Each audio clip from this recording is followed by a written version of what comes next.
right, we're going to reconvene into open session for the regular board meeting. And we'll stand for the Pledge of Allegiance, please.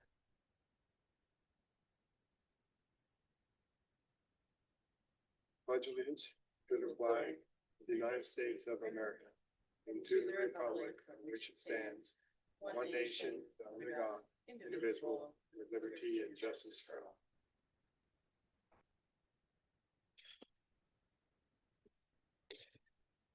Thank you. Will someone please read the mission statement? Lynn? We educate all students to be college, career, and community ready, inspired to succeed in our diverse world. Thank you. Now I'll read the land acknowledgement. We, the members of the Green Bay Area Public School District, recognize and honor the original inhabitants of Northeast Wisconsin. Our district lives, works, and learns upon the ancestral homelands of the Menominee and Ho-Chunk nations and the current homeland of Oneida Nation. We acknowledge the 12 diverse and vibrant First Nations who have persevered here since before recorded time and continue to be integral parts of our community. We uphold our responsibility to repair relationships, initiate partnerships, and stand with all First Nation communities. All right. We're going to transition into open forum, and first I'm going to recognize the Intercity Student Council for their report.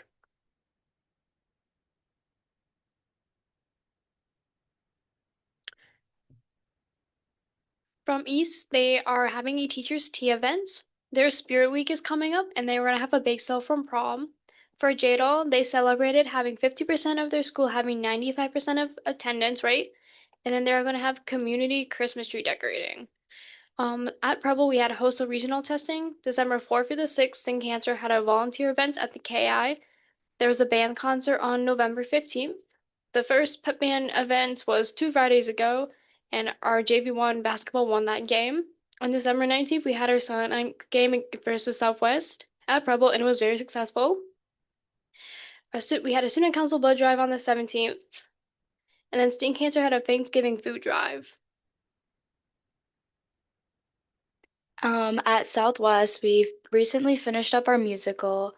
We also had a band and orchestra concert on the 17th. There's a choir concert after break. We had 4 people from esports compete at state. We had a student receive the National Merit Scholarship. We had our teacher appreciation breakfast today, which was very successful. We're currently, ending our Spirit Week. It was all of last week and these 2 days as well. And then Sting Cancer did a stocking drive where the proceeds went to cancer patients. At West, NHS and IB Club held a Thanksgiving potluck. Student Council is hosting a door decorating contest. There was a band concert on December 10th, and choir and orchestra concert was on the 17th. Their school play was very successful. And the ELA teacher there was chosen to speak during the tree lighting ceremony at the state capitol building.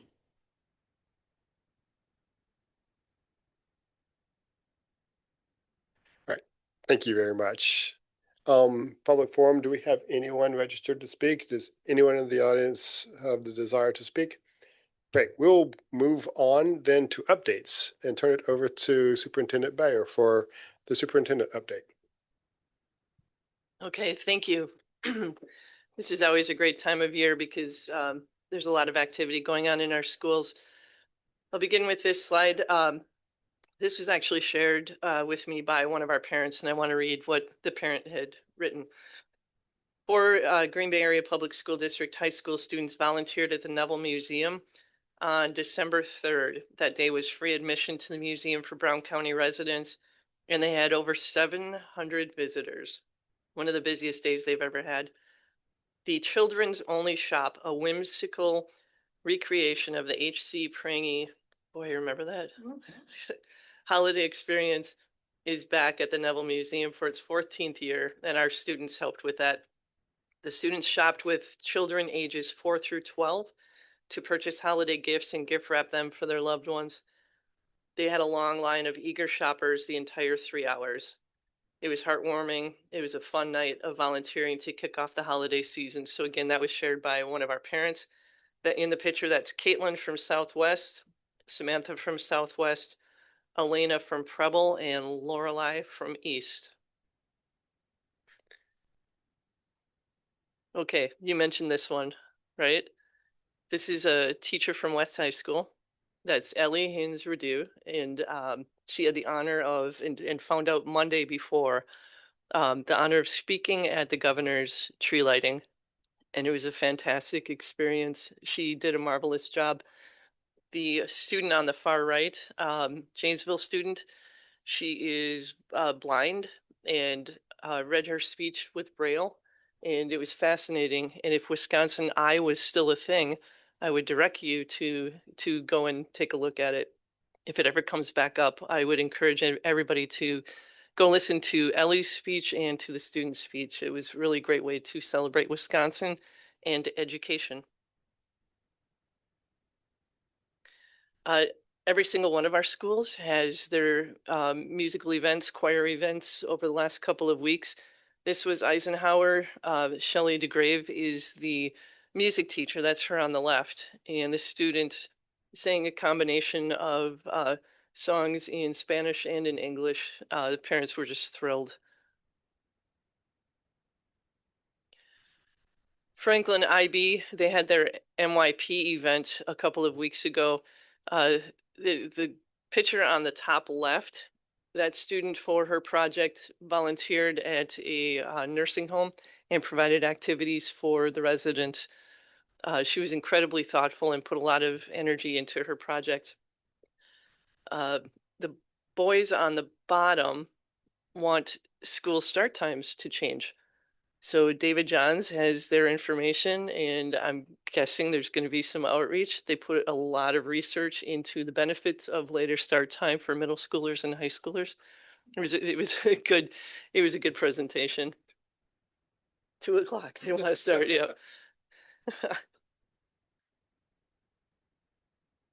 You mentioned as well the Southwest musical, and I've told the students and their directors, I've seen a lot of musicals in my lifetime. This is probably in the top 5. It was absolutely fantastic from the moment you walked into the school, the lobby area. Everything was so detailed and well thought out.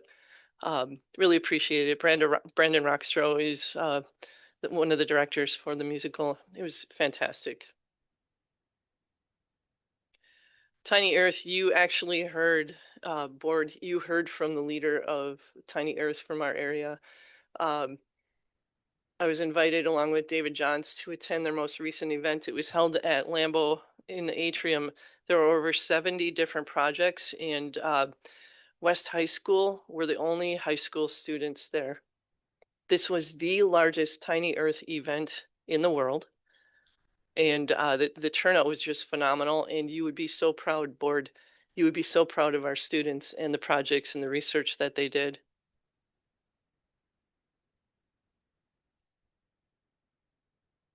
Oh, yeah, I told Beaumont I would put their doors on here.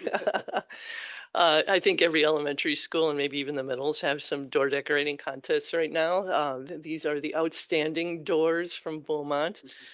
I got to be a guest judge, and I was on the naughty list. I'm not sure how that happened. Lombardi, Alex, I don't know if you want to talk about this a little bit, but that was just last Friday. CO2 car races, nice setup in the hallway. Yeah, I don't know if you heard this part, but they used to do it on the floor, but they found a way to configure tables and kind of get it up at waist level, which made it really cool, a lot easier to see. But for a few hours, kids were able to come down and race their cars and that they designed. And when they really get them going, I don't know, that was probably about 50 feet, and they can get them to go all that distance in a little over 1 second.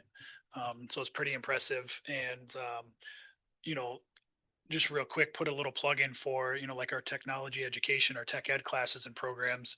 I talked to the teachers a little bit, and, the kids really enjoy it. Other classes that didn't make the cars were still coming down and had the opportunity to view it.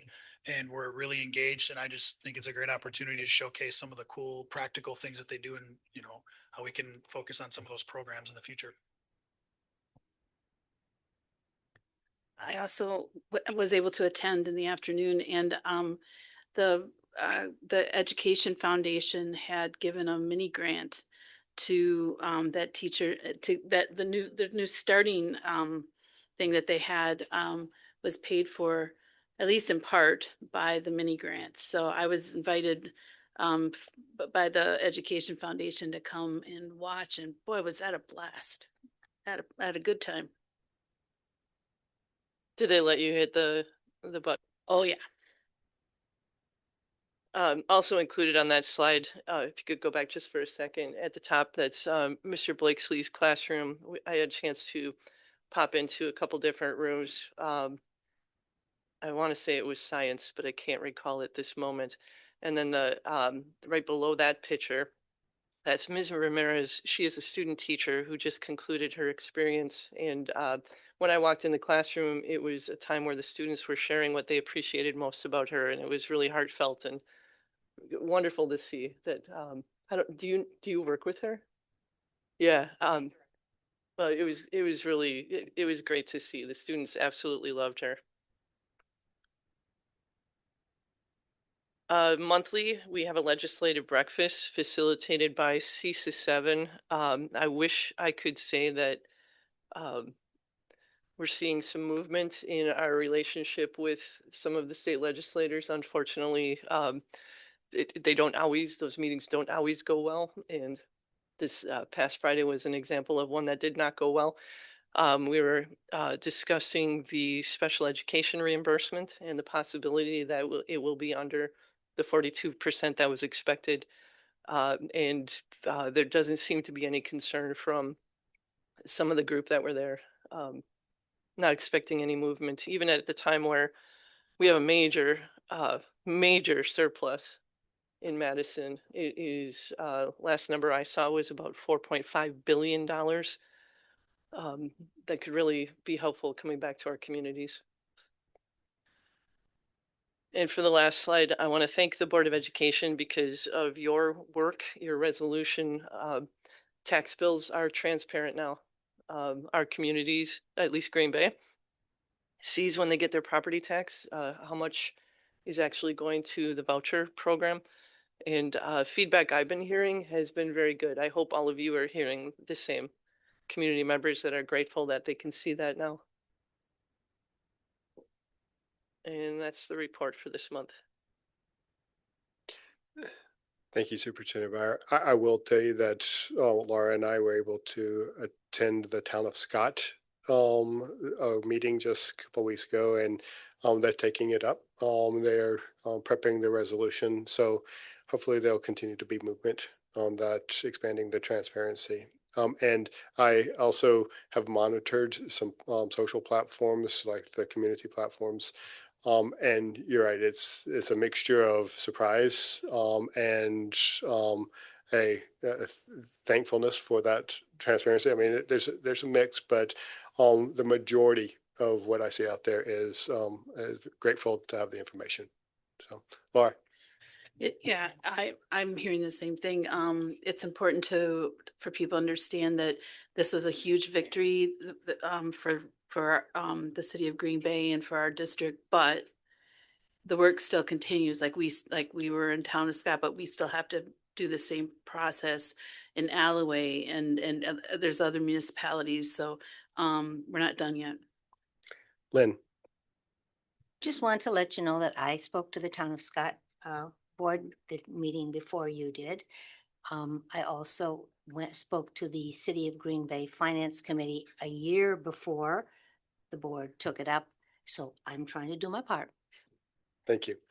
Others? Then we will continue through the agenda to the legislative update. Jeanette. All right, so I'm not going to read the whole legislative report. You've all seen it. But I would like to talk about a few things. There has been some activity in Madison. The 2025 Wisconsin Act 57 is now a law, took effect December 11th. And this act creates two mandates under which schools must provide certain informational notices to parents and guardians. It's outlined there. And it's about telling parents when sexual misconduct may have occurred in the schools. So you can read that information there. I'm not going to go all through it. There's a compliance deadline coming up for Title II of the ADA's new rule on accessibility of web content and mobile apps. This deadline can be slightly confusing because it is based on the size of your district. Our district's deadline is April 24th, 2026, not April 26th, 2027. That is for smaller districts. And WASB strongly encourages school districts to independently verify their compliance deadline. But that's pretty important. We don't want to miss that. Governor Evers signed a few education bills and vetoed others. They are in the handout that I've given you, and I've already mentioned Act 57. Another one to know about is Wisconsin Act 79, which is pertaining to allowing representatives of federally chartered youth membership organizations to come into the school. It really didn't change much in the current law.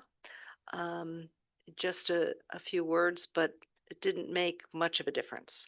So one of the assembly bills that is in committee right now, Assembly Bill 749, relates to instruction in blood and organ donation in high school grades.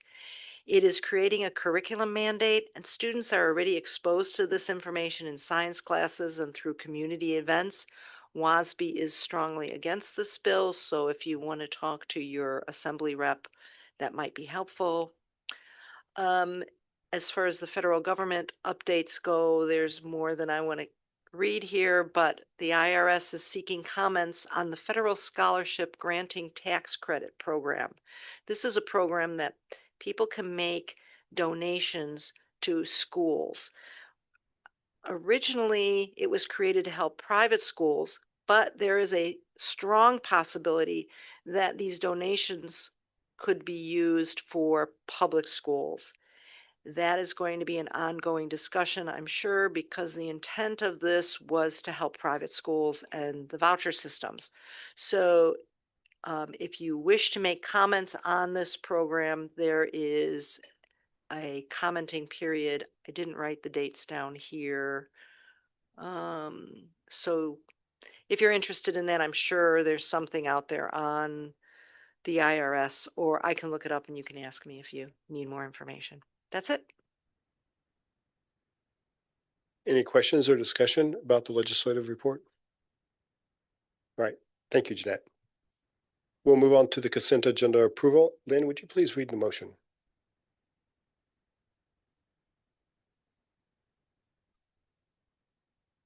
I move that the consent agenda as presented be approved.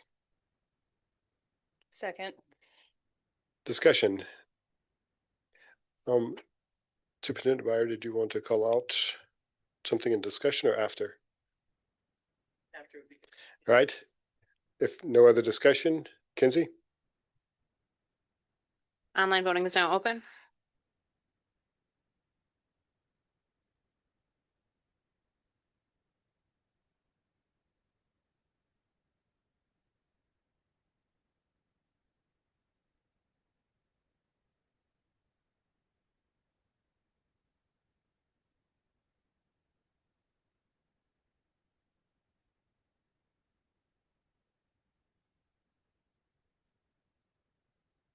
Lynn, are you able to vote online? Sign is in. Okay, got it. Alex, do you want a voice vote?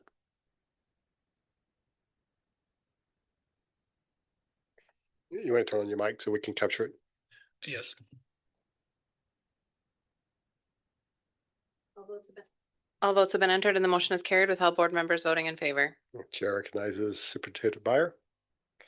Thank you. Jackie Fisher, Manager of Custodial Services, is a bit of a legend in the district. She's just completed her 40th year with us, and you just voted to accept her retirement. Pretty amazing lady. She has family members that are in the district. Her son Joe still works with us. Her daughter-in-law Peg just retired a couple of years ago. Which just wish Jackie the best in her retirement. Lynn.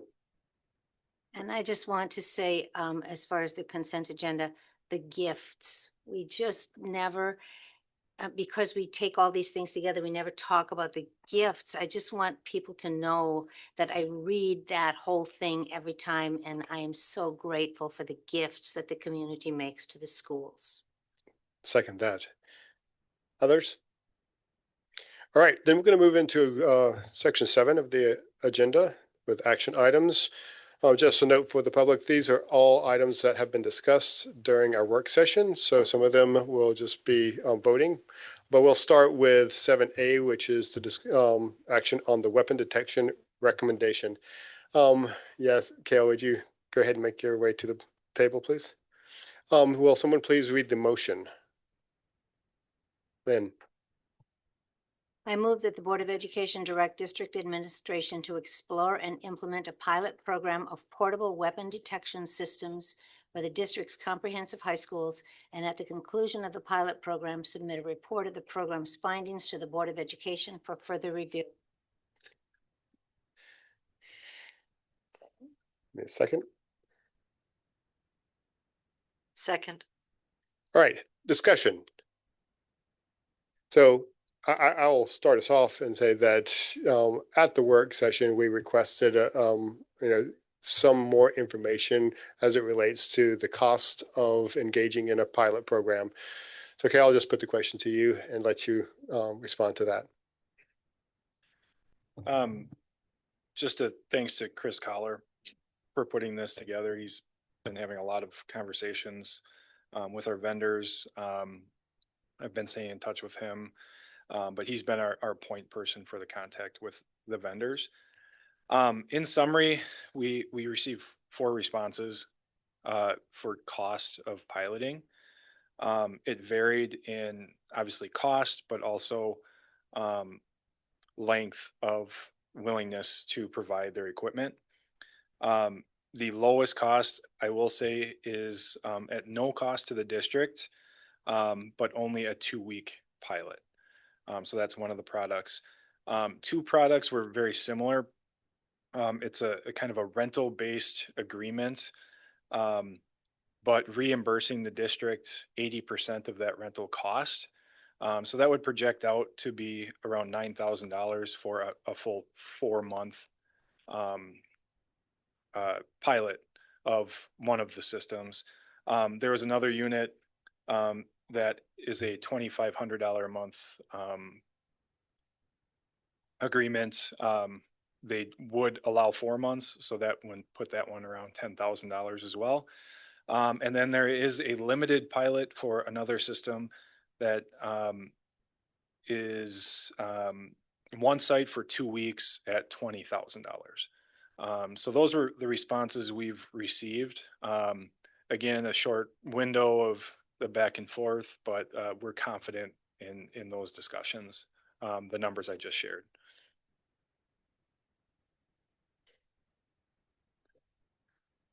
Jeanette. I'm not sure I understand the 80% reimbursement. Would that be if we purchase their unit, they'd give us 80% reimbursement of the rent that we paid? Okay, thank you. Other questions? Samantha. Are each of these equivalent systems? I know initially there were a variety of systems on the table that were being looked at, and then just kind of an understanding of the cost and what we're getting for that. To break it down, the rental reimbursements that estimate if we purchase would be around $9,000. If we didn't, I guess it's worth noting that rental is just over $11,000 for the initial site, and then $8,400 each site thereafter. So then just taking that 80% reimbursements where I came up with the 9,000. That is the red light, green light, open gate system. The other three systems, I don't want to lump them together, but they are more of a what we were calling that red box where they utilize camera. Different technologies, so I want to be fair to the vendors and manufacturers, but basically a pass-through where they would identify something on the person, but then red box where that potential location is on the person. So three similar technologies, I would say, and then the one with the red light, green light technology. Lynn, And can you just explain to us what the red light, green light technology is again? So if there is an object identified, it would just turn red light as you pass through, and green light would mean that person is cleared to walk through. No camera identification of where that potential threat would be. That would have to go into further search on that person. Andrew, is one of these for, I guess, the one that is much more of an open air system that isn't lanes, that is similar to what was it you, James? the PAC, Well, the evolved system. They're all open air. They're not closed. They're towers. The open gate, which is the red light, green lights, I would say from a size is a little bit smaller, but they are just basically two devices you are walking through. Yep. So do you have to be in discrete lines for some of these, or none of these, or all of these? The way we understand is yes, for all of them, there would be a line that you're walking through. It's not groups walking through the technology. I thought Evolve in their materials stressed being somewhat different, unless I'm wrong, that there was somewhat, no? That's not the way it was explained to us. No, they did talk about the pacing through, of which how quickly people could walk through and detect, and the next person can get through. Some systems, there's a slight pause before the next person can walk through. Yeah, but that's the important point, because in the experience that I had at the PAC, one could say that there was lines, but there really wasn't, because the pacing of the entry was such that you didn't really queue up, right? It was responding fast enough to keep up with the pace, where it didn't have to, turn red or green after each person. It would just, they could identify a box on someone that just walked through, and that they could pull them out of line for a secondary search. So more of a constant flow. Correct. Yeah, correct. So I have a question I'll give to you after, Jeanette. You said 4 months. So it's the first time that I've put a timeline or heard that timeline in conversation, and I would like kind of a rationalizing why 4 months for a duration of a pilot. I think we wanted to give a range. The high end of that is being about 4 weeks. The reason we're putting that higher end on it is to get trained and have people feel comfortable with that system, to really understand that initial setup could be a little slower, could have a few more bugs. Whereas if you let the system play out a little bit longer, give that the school time to learn the system, you could see the true full effects of that system. So we did range it out to that. Obviously, some of the manufacturers weren't able to allow that long of time, so we did provide. They did provide what they could do in a matter of a week or 2 weeks. Jeanette, do you still have a question? Okay, Lynn. So do I understand this correctly? If we approve this, what we're approving is that you go ahead and you're going to decide which company to go with for the pilot and what school to try it out in, and then you'll, or, I mean, are we going to try out two different ones, or what's your plan, Kale?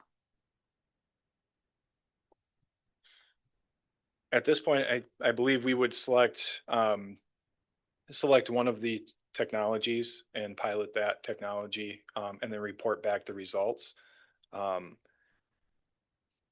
Beyond that, I think is up for discussion, and reviewing the results and basing our next steps on the results of the initial pilot. Yeah, Len, go. So are you planning to do this at one school, or do you envision moving it and trying it at different schools? I would recommend that we have it in all of our high schools so that if this is something, a direction that the board chooses to go in, I think all of the high schools should have an opportunity to experience it and to weigh in.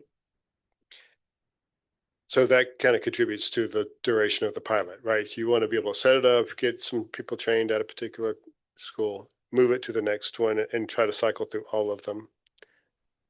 So when I think about the pilot and what I'm looking to learn, I know that there is an interest by the district to make sure that they understand the learning curve or whatever. From a pilot perspective, I'm more focused on the systems themselves, right? And then you can allow and you can design for and plan for how you'll implement or roll out, or if we roll out. But I'm trying to rationalize, what am I going to learn differently from Southwest about that system than I would at Preble or East? And I don't know that there is anything that we'll learn. Right. So then I'm trying to see if we can, pull apart, right, the operationalization and what we can learn about what it will take to operate them from, let's talk about the technology, and are we going to get too many false positives, and the secondary searches are going to become problematic. And I don't know that we need to push it around to all the high schools to do that, which means we could probably get a tighter window to do a pilot, and potentially at lower cost. Jeanette. Cost, where are we going to get the money to pay for this?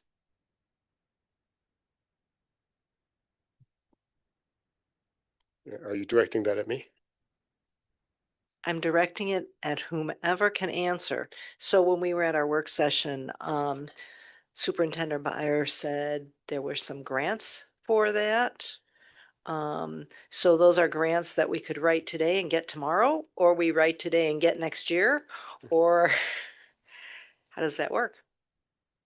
I don't think the funding is available immediately, but there is a grant out there from the Office of School Safety. Go ahead.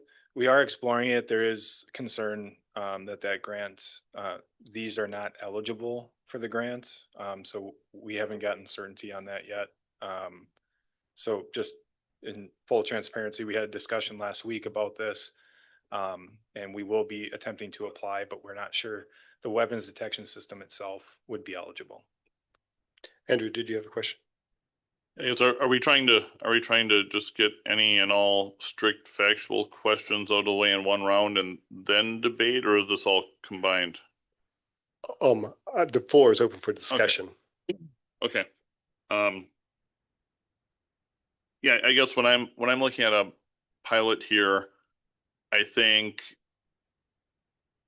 we're at the point where I don't think you can really pilot these without changing the school environment. Right in our administration memo, there are pros and cons, and the cons are significant. The unfortunate fact, looking at the history of school shootings in the U.S., is that many of the types of school shootings that would occur would not be stopped by a weapons detector, or the weapons detector would be forcefully bypassed. There have been shootings at schools that have had weapons detectors that tragically started with the elimination of the people operating the weapon detector and then proceeding forward. So I'm concerned about creating a false sense of security. I'm concerned about having a pilot that might feel pretty good and okay for a month, and getting people very upset if we didn't continue. It's going to look like we quit if we think that if it's anything but great. The only, from what I read, I guess I would have to reread the proposals. The only one, if we had to do one, I would prefer the least invasive one possible, and I think Evolve is somewhat less evasive, but this is a multi-millions dollars commitment that people are going to expect us to do once the pilot goes in, because what do you mean you're going to take it away now? Or what do you mean? Yeah, we tried it, but it cost, and it's, multi-millions. This is not insignificant. That is, in a budget deficit situation, that is many staff. Unless we were to go out for it as a referendum item, in a separate question. But even then, it's an upfront cost. It's an ongoing cost. So those are my concerns about doing a pilot. I also think that doing a pilot like this automatically, whatever it does to the sense of community at a school, I think it already does that when you pilot it, because there's no difference between lining up for the pilot metal detector and lining up for the real one, other than you might get a false sense of the community thinking it's okay after a couple of weeks, and it might be really grating over time. From my point of view, my opinion, having studied it carefully, is I just do not think we get the protection that people think we do, and I think we get a partial solution and a large false sense of security from the systems we have here, especially if we have to pay just to use them. I also think that we shouldn't consider the 80% discount off the one, because if it's really a pilot, we shouldn't be assuming that we're going to just pilot it and buy it. And many people will assume that we're just going to buy whatever we pilot. So I don't believe this is the I don't believe this is the way to go. Thank you, Andrew. Others? Oh, sorry, Chanel. I agree with the points that Mr. Becker has been stating. One thing I have been thinking about as we've done this discussion is if a survey would go out to staff and students about this. We've kind of been doing our own intercity student council survey, and we've gotten very mixed results from people. And I think if the board were to go through and pilot something right away without asking the community what they think about it. I know we've kind of did some initial right after the incident happened before, but I think going and especially before you implement a pilot and asking how they would feel and maybe some suggestions they could bring up to the table would be a good idea. Thank you for that. Others? Let's do Sam and then Jeanette. I know one of the things that has come up quite a bit in the memo is the discussion of additional staffing needed to work the lanes and then to think about secondary screenings and things like that. Has there been any additional discussion of, in the event of a pilot, who would be staffing those lanes and what the cost for that additional possible staffing would look like? And then I had a second question as well, but. David Johns and I have been looking at utilization of existing staff, at least for the pilot. Not teaching staff, but existing staff in other positions.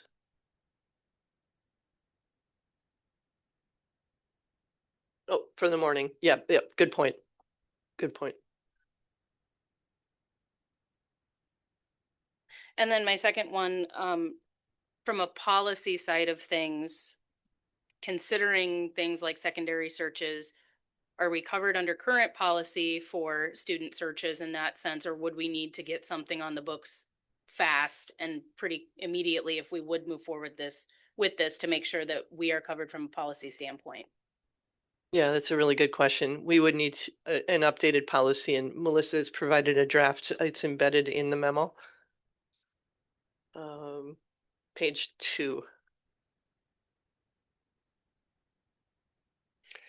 Oh, Jeanette, please.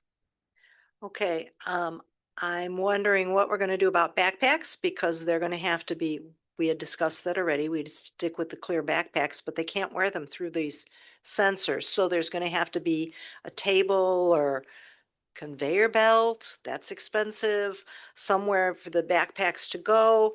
And then another thing that I think is extremely important is the use of other doorways, such as I was talking to a parent whose child is on the football team and they go out for practice out the back door with the teacher. And when they come back in that back door that doesn't have a metal detector added. And who knows what can be picked out, passed up. That just undermines the consistency of using the metal detectors if other doors are used to enter the school, even if it's a teacher. So I'll address the backpack question first. What should be clarified is backpacks themselves can pass through. The items that, depending on the sensitivity that we set the system at, items would have to either come out of the backpack or go the backpack itself with the contents go around and then be searched.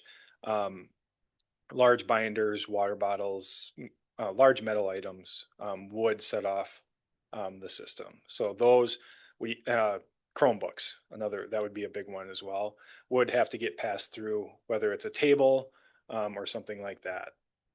But the backpack themselves can go through. As for exterior doors, we would have to limit entry and at multiple points. Suggested Preble, for example, having 2 entry points being a larger school.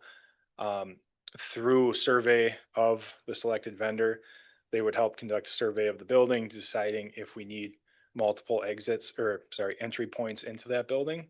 All other entry points and exit points would have to have additional security. So whether that's alarms or notification when those doors are open, would be something needed to create to have these systems be effective to meet that fidelity that we've talked about. The other piece we have discussed, we could create multiple exits and entry for staff using our badge system. So rather than just a badge in, it could be something like a badge in, badge out to monitor those. So there would be security needed, additional security needed at exits. There is security now, it just would have to look a little different. Lynn. Following up on what Chanel said, have you given any thought to, and including you in this, Vicky, have you given any thought to doing a survey? Does it make sense to stop and do a survey? And then, of course, the students are telling us that as they do their own survey, they're getting mixed results. So maybe it wouldn't be of any help. What are your thoughts about that? The initial proposal was to do a survey after we had piloted, after the students and staff and families had an opportunity to see it in action. Andrew. I would say I'm also absolutely opposed to any kind of pilot that would impose closed lunch if that would happen. I don't think any pilot should be allowed to impose closed lunch on something that is a test, that is a pilot, for sure. I don't like forcing closed lunch anyways, but I think it would be absolutely unfair to do that to students, to say, well, we have to close your lunch because we're piloting this. I don't know if you're considering doing that for a pilot or not. But that's also a concern of mine. Yeah, I really don't think we're getting a false sense of security and protection from one type of thing where someone intending harm could just change the type of harm. Unfortunately, but if we had if a device existed that was non-invasive and conclusively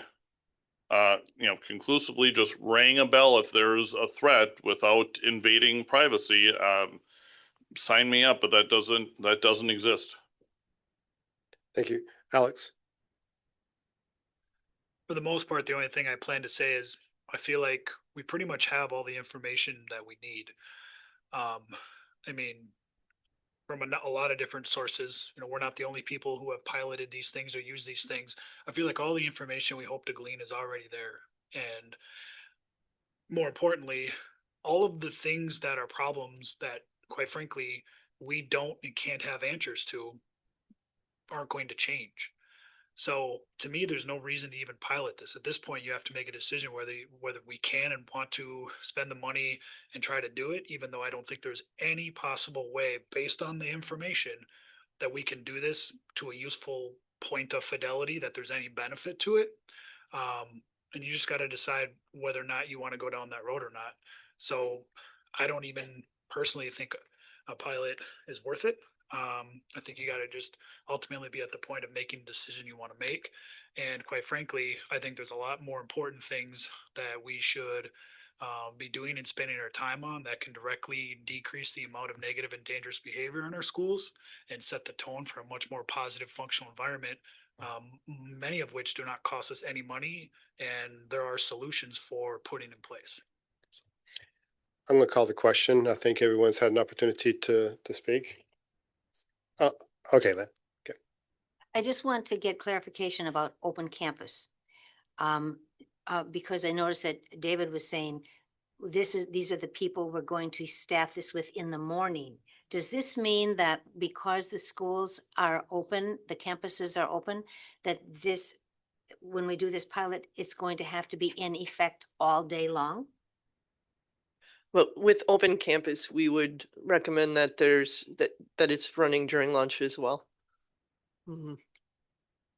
Okay, we're good. Okay, so the motion has not been altered. There's been no friendlies, whatever. So let's just go ahead and take a vote on the motion. For some reason, it did not record who made the motion on this one. Do you remember? Lynn read the motion. And Jeanette Thank you. seconded. And you're ready to take the vote? We are. Online voting is now open.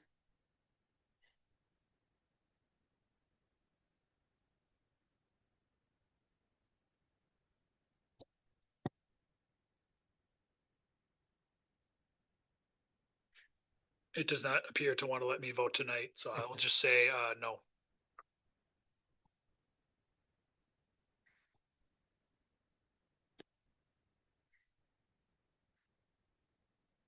All votes have been entered and the motion did not carry. The results of the individual board member votes are as follows.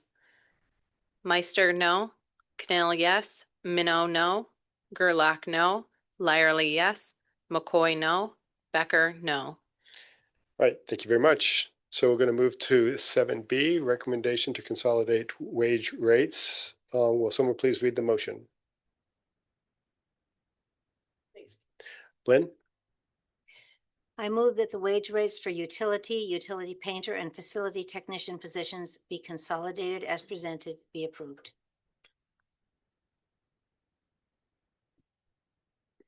We have a second Second. discussion.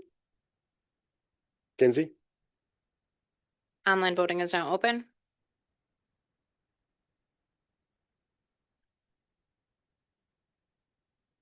I will be a yes. All votes have been entered and the motion is carried with all board members voting in favor. thank you. 7C, resolution authorizing request for DPI school start date. Someone please read the motion. Yeah, Lynn. I move that the resolution authorizing the request to the Department of Public Instruction for school start date waiver for 26-27 as presented be approved. Second. Thank you. Discussion. Kinsey, Online voting is now open.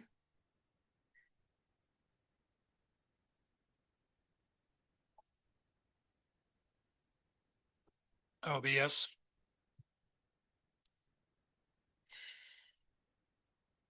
All votes have been entered and the motion is carried with all board members voting in favor.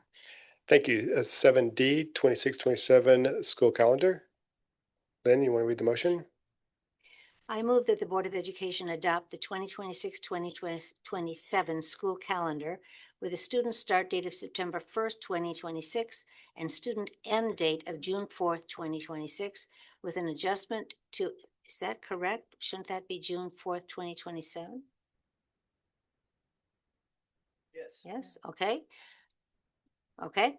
Thank you. With an adjustment to an August 31st, 2026 start date and June 3rd, 2027 end date, should the Department of Public Instruction grant the board's waiver as presented be approved. Second. Discussion. Kinsey, Online voting is now open.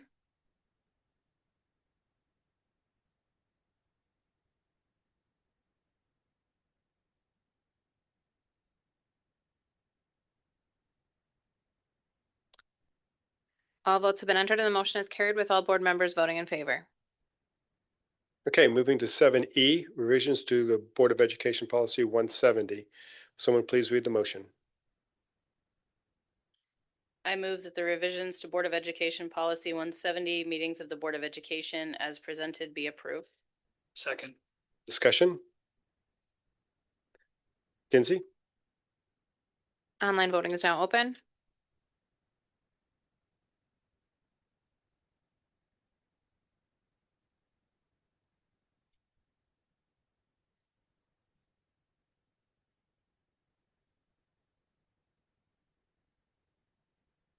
All votes have been entered and the motion is carried. The results of the individual board member votes are as follows.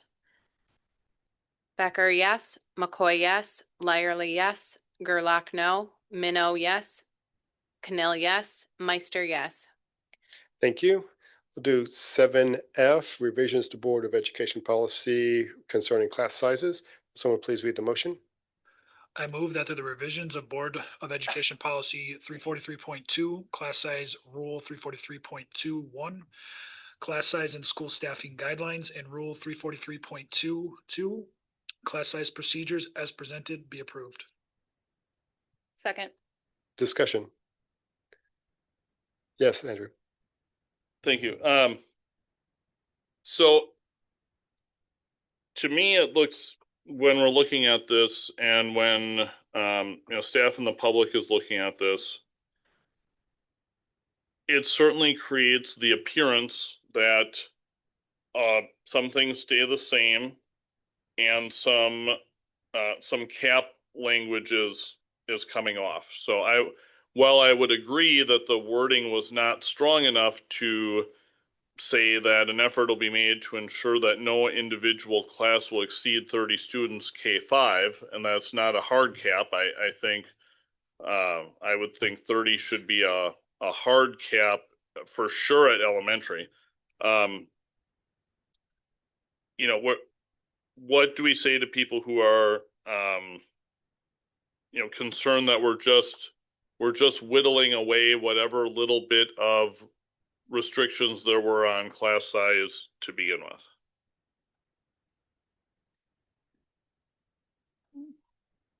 So I think you're putting that to either David or to Superintendent Byer.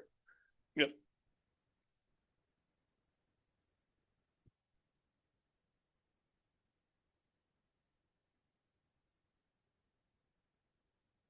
Thank you. Good evening, board, student leaders.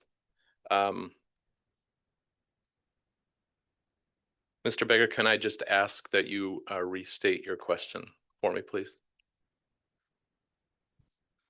Yes, so what are we doing here? Like I understand that in the rule it was, things about effort made probably weren't very binding anyways, but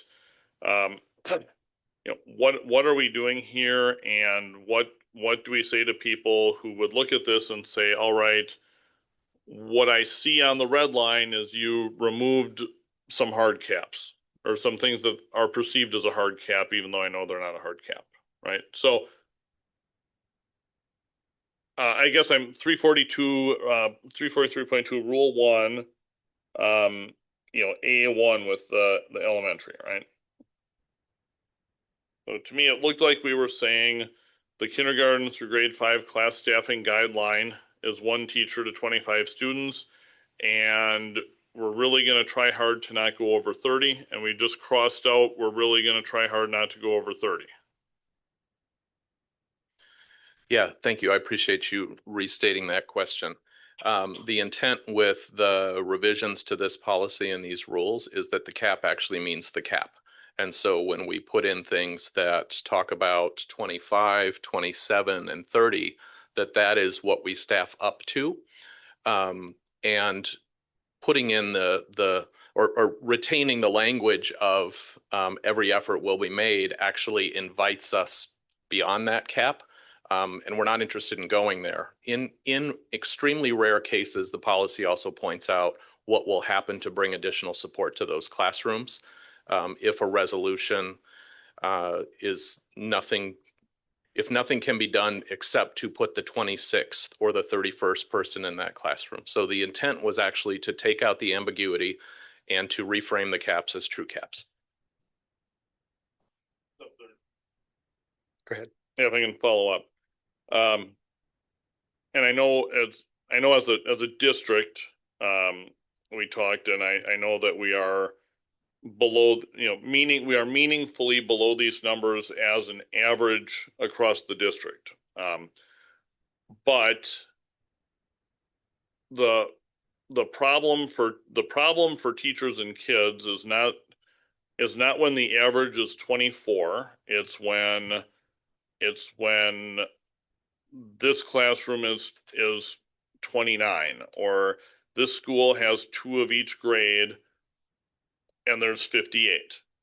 And if the cap was 25, then it would be very clearly that 59 would have to become 2019, right? But does this say that would have to happen, or not really, or not necessarily? Or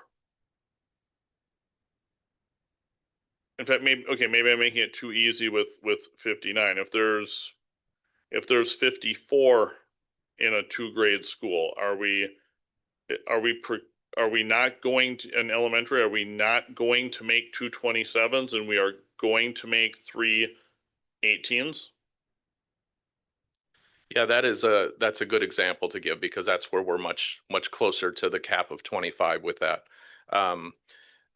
So at this point, that would put us into those other considerations, like what is the space available? What are the unique needs of the 27 students in each of those 2 sections? And how might we consider that? Is it a 5th grade section we're talking about, or is it a 2nd grade section that we're talking about? So not a hard no that we wouldn't create 2 sections of, I think, 27 each in your example. But I do just want to make it clear that the considerations would be in place for those things that I just named. The needs of the students, the space available, the grade level, all of those would be developmentally determined. So,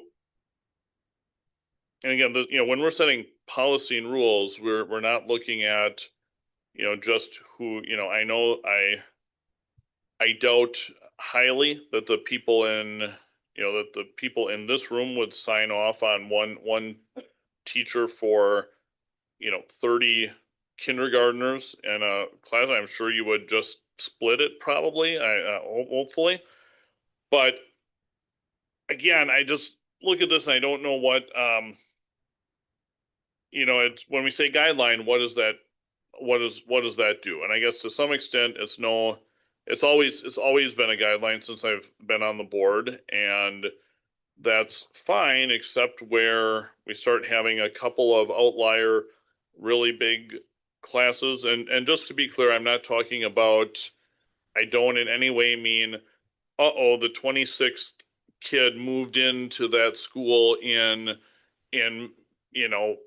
mid-April, and now we have to split it into two 13s. Obviously, I don't mean that, but I'm talking about beginning of year staffing. So it would be nice if I just don't know if I don't know if I'm confident that this makes it less likely that we will have a section of 30, or if it makes it more likely, or if it's indifferent to that unlikely possibility. But remember, whatever unlikely possibility, it's an unlikely possibility times many schools in a large district. So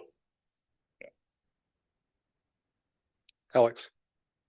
Can you just clarify and maybe solidify for me what was the prompt for editing this policy, and what was the hope with the edits that were made from your perspective?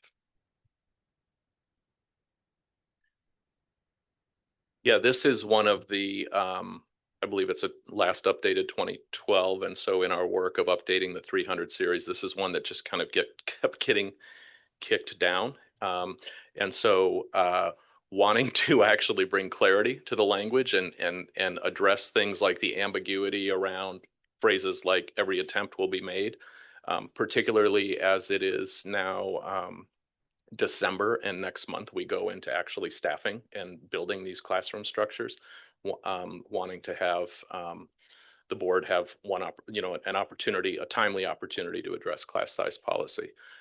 As noted in here, there's no increase in any proposed caps at any grade level or any high school configuration. Lynn, and then we'll.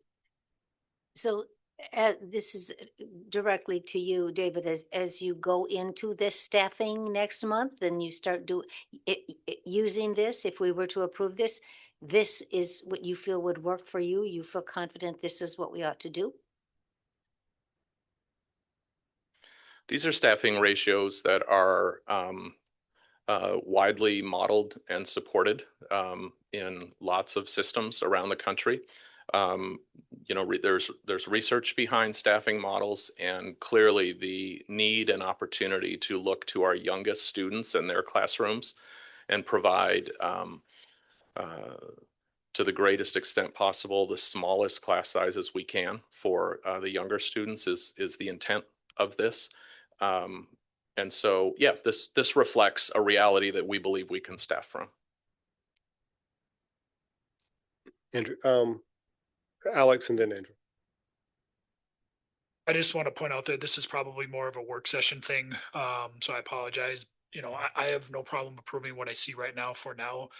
But I think big picture, long term, I definitely would love the opportunity in, the coming number of semesters, let's say a year or so, to maybe revisit some of this, especially as we look at what some of the future decisions are we're going to have to make, considering potential budget, class size, all that kind of stuff. Because I still think there's a few parts that get left out. And I see those play out in some of our schools all the time. So I just think I'll leave it at that. Andrew. Thank you. I'd also like to ask about AGR schools, and I understand that AGR schools, the state no longer requires AGR schools to adhere to a staffing ratio, which was 18-1 for K3. But I guess I'd like to know why we wouldn't just voluntarily perhaps hold ourselves to that standard, because with the point being that those are schools identified as kids needing extra support, small class size being a helpful part of that. With even though I understand that the state doesn't require you to reduce class sizes in AGR schools anymore. Class size is one of the offered strategies for schools and districts who receive AGR money. And it's important to recognize that the way AGR is framed, class size is framed in AGR is as a strategy to improve academic outcomes and to close achievement gaps. And so of the 3 strategies that are available to us, when we have opportunities to staff at the lowest numbers that we can, we often do, claim that we are definitely targeting that class size strategy. What is more effective in terms of elevating student performance is to bring more support to our teachers. And that's why the instructional coaching strategy is one that will give us better opportunities to improve math and reading performance, which are both things that are accountable in the AGR accountability framework. Looking at the grade levels K through 3, where we have not used the AGR strategy of class size, we are still between the mid-19s and 18s in terms of class sizes in all of our K3 settings. That's an average. And yes, you can probably find a 2nd grade classroom that has 25. But historically, again, our commitment has been to staff our lowest grades as reasonably small as possible. And we'll be sharing that as our AGR strategy, or the coaching model as our AGR strategy for the year ahead. You do get the twice a year updates for our AGR performance. And I'd encourage you to look back at the past, as far back as you want to look when class size was selected as a strategy. We're going to move in a different direction in order to try to have a greater impact on that achievement for those students. And they will try to call. So but why wouldn't we, if we've been 19 to 20 anyways, if we're still making effort in the AGR schools to, we're going to focus on coaching, like, I just don't see where this, especially because the money has to come from somewhere. And how would you, if we're not using AGR money to reduce class sizes to 18, does that mean they're going to go up a little bit, but increase coaching? I'm trying to think of whether I can address this with an attempt at an amendment. Especially because they're only guidelines anyways. So that's what I'm struggling with here. Why wouldn't we have a lower guideline for K3 or a lower guideline for AGR schools K3, since it's only a guideline that's not binding anyways?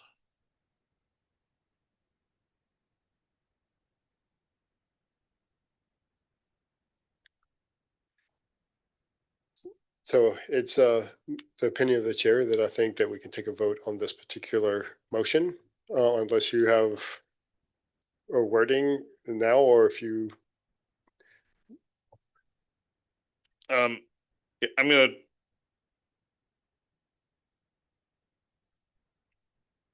Is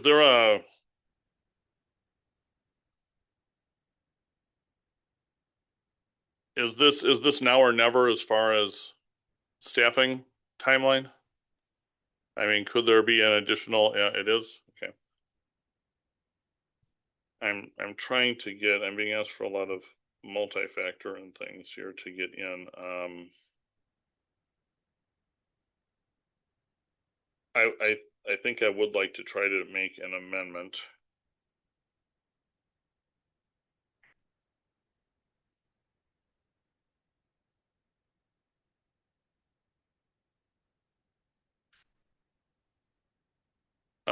Okay, yeah, I will move to amend the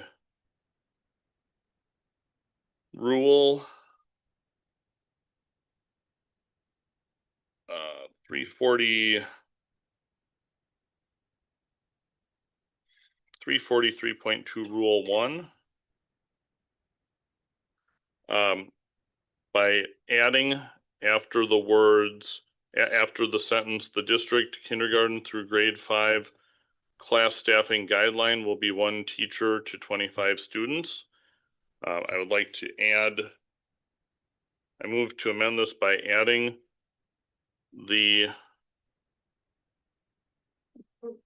district kindergarten to grade 3 class staffing guideline for AGR schools will be 1 teacher to 18 students. I move that as an amendment, and then I'll speak briefly to my amendment. So can you actually restate where that is? Is in Right, so in 343.2, 343.2, Rule 1. Rule 1A, elementary K-5 staffing, number 1. Uh-huh. So the district shall attempt to keep elementary school class teacher ratios reasonable numbers. The district kindergarten. So right before the stricken line. Yep. You want to replace the amendment. The district kindergarten grade 5 staff class staffing guideline will be 1 teacher to 25 students. And then the district kindergarten to grade 3 class staffing guideline for AGR schools will be 1 teacher to 18 students. I'll second. Discussion? Lynn? I would like to know how you feel about that, please. What that motion essentially does is have the board select the AGR strategy that we'll be using to improve academic outcomes in our AGR schools. Sam and then Jeanette. Just to clarify here, one of, as you said, it's a strategy out of 3 possible, not a requirement of that particular program, correct? In terms of, I noticed in the actual policy 343.2, in the implementation, there was an addition under class size considerations, number 9, saying altering the class size as a result of participation in governmental programs that require it. So if it ever did become a requirement of that program, I think this is our mechanism to ensure that that's being met. I know some of the intent of updating the policy also was to remove specific program language out of here, and because state level programs, federal programs change over time. So the removal of like the SAGE program and those things. And I don't know that I'm necessarily comfortable tying all of our policy language to very specific state level programming or government programming that has the ability to adapt and shift. So I think having that class size consideration number 9, A9 on there, I'm fine with. But again, I just wanted to verify that class size is one of the possible strategies and not a requirement of that program. Is that correct? That's correct.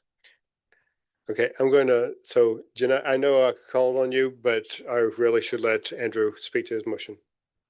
Right, so this is a guideline. It's not a binding cap. So my understanding is AGR, when it was a state directed program, it was pretty much a binding cap at 18, correct? If you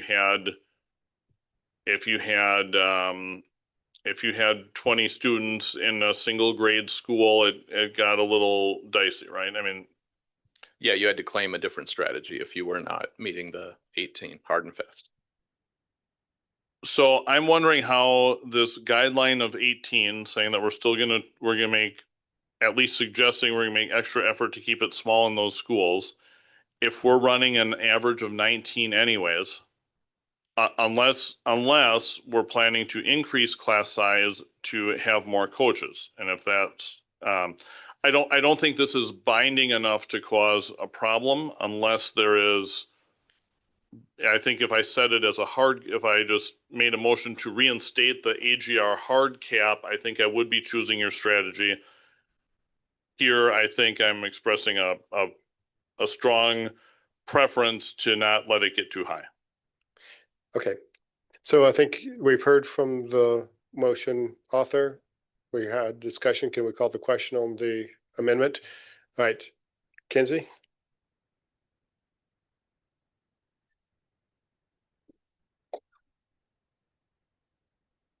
McCoy, No. Gerlach, No. Cannell, No. Meister, No. Becker, Aye. Minnow, Yes. Lyerly. No. Motion fails. Okay, let's, any further discussion on the first, the original motion? All right, Kinsey,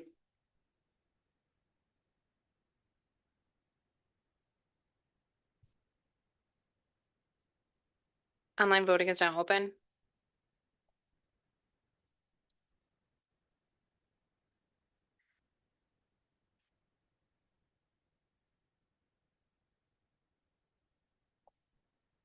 All votes have been entered and the motion is carried. The results of the individual board member votes are as follows. Meister, yes. Cannell, yes. Minnow, yes. Gerlach, yes. Lyerly, yes. McCoy, yes. Becker, no. thank you. We'll move to 7G, revisions to Board of Education Policy 363.5. Someone please read the motion. Lynn, I move that the revisions to Board of Education Policy 363.5 Internet filtering as presented be approved. Second. discussion. Andrew? Yeah. And my apologies for not being able to be at the work session last time. Could I just No get a worry. very brief explanation for why we would get rid of the committee?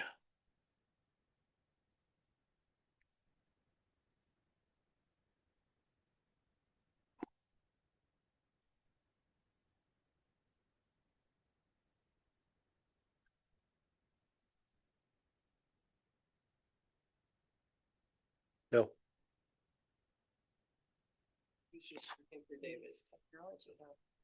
Don't say that.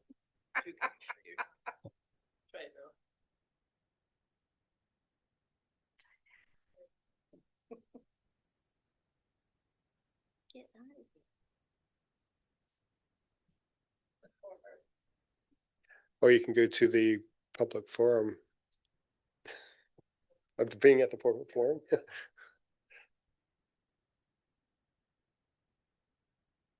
Oh, it was me. It was user error, you guys. No, we're not going to say anything about that. Welcome, Amy, Ugh. Executive Director of Information Technology. Yes. Please know which button to use. I'm gonna hang here by you anyway. Andrew, it's a good question. We have certain federal laws, right? We have to follow E-rate, which tells us we need to follow COPA and FERPA and so on and so forth. And those rules note what we have to filter. So right now we filter categories based upon those regulations. And we bring a parent committee together to review the categories that we filter and that we block and we allow content to come through. So although we bring a committee together, there isn't really anything the committee can do. So for example, topics that we block, right? Anywhere from nudity, dating, sexual education, weaponry, right? Things like that. We can't unblock those categories. So we've found over the years that the committee isn't functioning the way I believe it was originally intended to back in 2021, I think is when the committee came into play. I guess I would say to that, maybe the committee would find itself unable to, override certain things, but I think it's still better to have a committee of technology staff, administrators, educators, parent and student than to not have it. Especially if you have sometimes put a parent committee together anyways.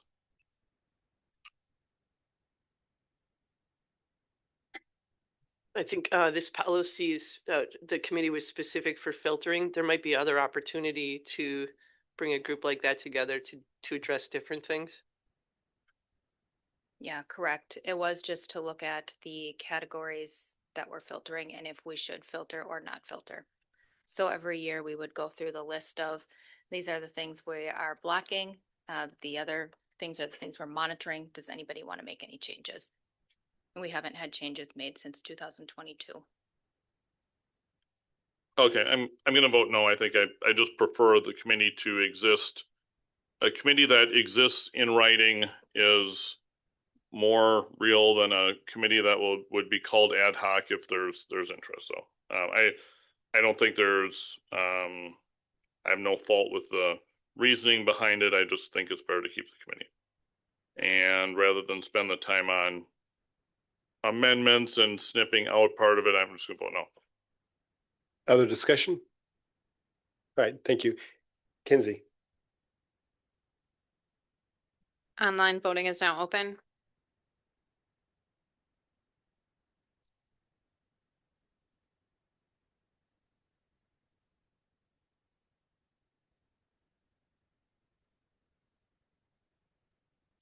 All votes have been entered and the motion is carried. The results of the individual board member votes are as follows. Becker, no. McCoy, yes. Lyerly, yes. Gerlach, yes. Minnow, yes. Cannell, yes. Meister, yes. Thank you, everybody. That brings us to the end of this public meeting agenda. We're going to adjourn into closed session. Lynn, would you please read the motion? I move that the board convene into closed session pursuant to Wisconsin Statute 19.85, Section 1G, conferring with legal counsel for the governmental body who is rendering oral or written advice concerning strategy to be adopted by the body with respect to litigation in which it is or is likely to become involved, to wit, potential litigation matters regarding the district. Second. I have a second discussion. Kinsey. Meister, Yes. Cannell, Yes. Minnow, Yes. Gerlach, Yes. Lyerly, Yes. McCoy, Yes. Becker. Yes. Board members, let's take it and be in recess until 7:30. Try to give us 7 or so minutes to take a break. Thank you. We're adjourned into closed session. All right.